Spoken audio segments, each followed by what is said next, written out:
අද ඔයාලට කියලා දෙන්නේ මේ විදියට මේ අලගුඩු මාළු තියෙන්නේ මේ විදියට කොහමද කිරි දාලා හදාගන්නේ කියලා. ඉතින් ඔයාලා මගේ channel එක subscribe කරලා නැත්නම් දැන්ම subscribe කරන්න. මතක ඇතුව ළඟ තියෙන bell icon එකත් click කරන්න.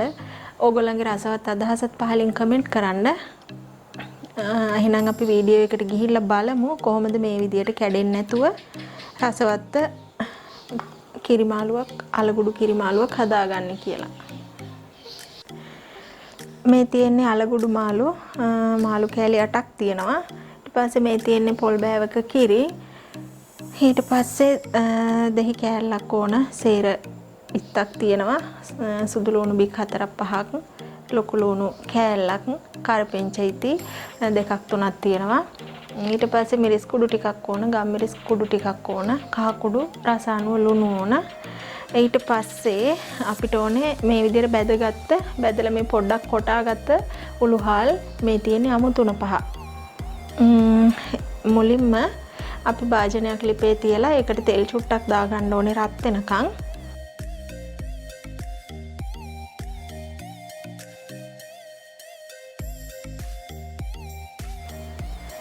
අපේ ඇතිලේ රත් වෙලා තිබුණේ දැන් තෙල් ටික දැම්මා. ඊට පස්සේ තෙල් ටික රත් වෙනකොට අපි දාන්න ඕනේ මේ සුදු ලුණු, රම්ප කරපිංච. තව පොඩ්ඩක් තෙල් එක රත් වෙලා මදි වගේ.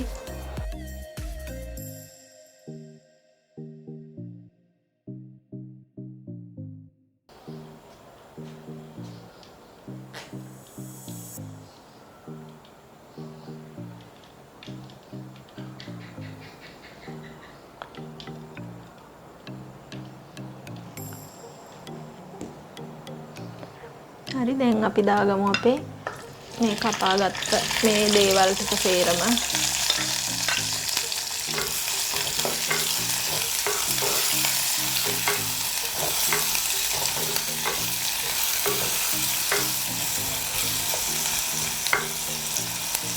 මේ ටික පොඩ්ඩක් රන්වන් පාට වෙනකන් නැතුව චුට්ටක් තැම්බෙනකම් මේක මේ විදිහට තියාගමු.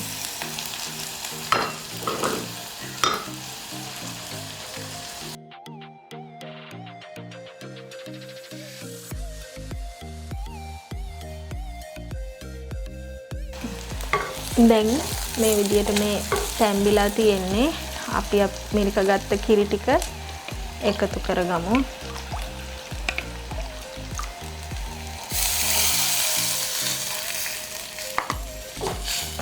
ඒකටම මේ 3-5 ටිකයි උළුහල් ටිකයිත් එකතු කරගමු.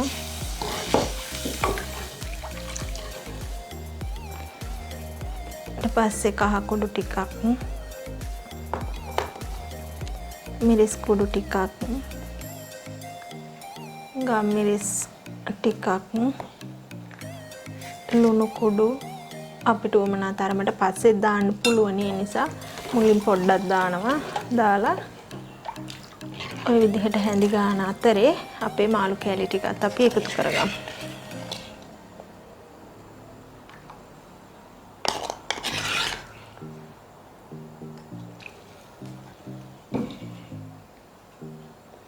මේ විදිහට දැන් මේක ලිපේ මේ විදිහට තියලා යන්න හොඳ නෑ. මේක පොල් කිරි දාලා නිසා අපි මේ වැඩේ ඉවර වෙනකම් මේක හැඳි ගන්න ඕන. කිරි එක රත් වෙනකම් පොඩ්ඩක් ඉඳලා ආයෙ හැඳි ගන්න පටන් ගමු.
හැඳි ගාද්දි පරිස්සමින් හැඳි ගන්න ඕන.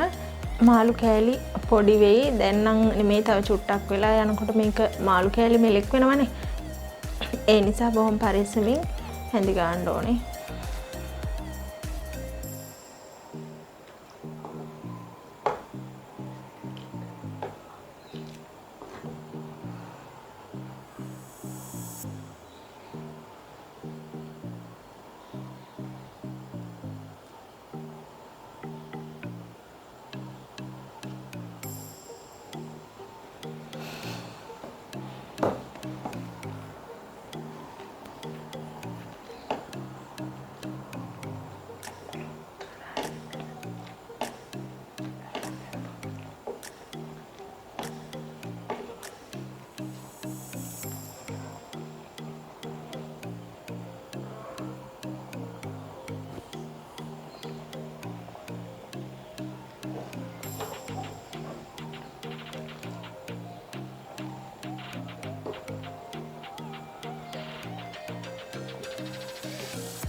දැන් අපේ මාළු එක තැම්බිලා තියෙන්නේ හොඳට. මේ කෑලි කැඩිලා නැහැ. පරිස්සමින් හැඳි ගා ගන්න ඕනේ මාළු කෑලි කැඩෙන්න දෙන්නේ නැතුව. දැන් අපි මේක ලිපෙන් බාගමු.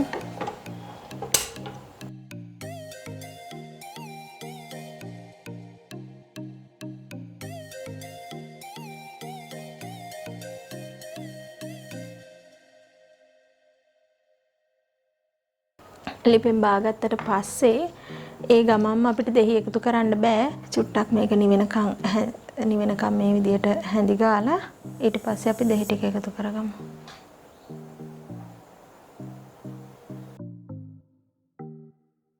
දැන් නිවිලා තියෙන්නේ. අපි දෙහි කෑල්ල ගමු.